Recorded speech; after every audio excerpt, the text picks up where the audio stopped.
I have enjoyed our time together in these videos, and as a result, we should be able to do three basic things. Number one, identify what some of our options are when configuring wireless security, Wi-Fi security, including WPA, WPA2, or WPA3, and whether or not we use personal with a pre-shared key or using a AAA server. Just know that those are options. Secondly, we should be able to configure the option of WPA2 using a pre-shared key in the GUI. We did it on a standalone router and also on a controller as part of the exercises in these videos. And third, we also want to verify that whatever solution we put in, we want to verify that it works. And the best way of doing that is by attaching a client, putting in that pre-shared key, specifying WPA2, and verifying that it works.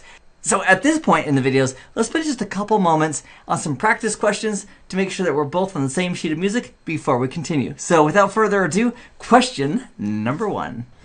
And here it is. What is another term that represents using a pre-shared key for Wi-Fi authentication and security? So take a look at these 5 choices, choose one, and we'll be back together in a moment to compare notes.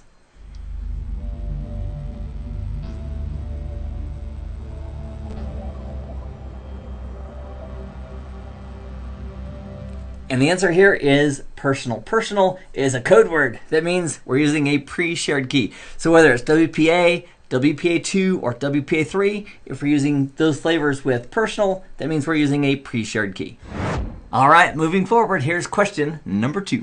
You have been asked to configure WPA2 with a PSK, a pre-shared key, on a brand new vendor's virtualized wireless controller. Now, in the real world, this happens. Like we've been given some product or we need to support some product. Maybe we've never seen it before, but here's the question. Where would we most likely go in the interface, in the graphical user interface, to configure WPA2 with a pre-shared key? There are 5 choices here. I'm looking for one answer, the most common location, regardless of the vendor, where we would go to configure WPA2 with a pre-shared key.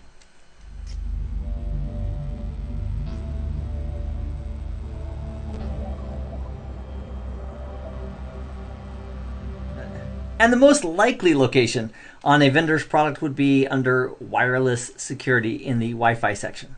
And here's the good news.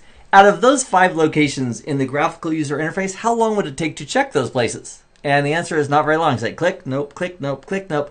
But the likely location, which is the wireless security, is where we would go on most vendors' product to configure pre-shared keys with WPA2. So thanks for joining me in these videos and this review. I hope this has been informative for you, and I'd like to thank you for viewing.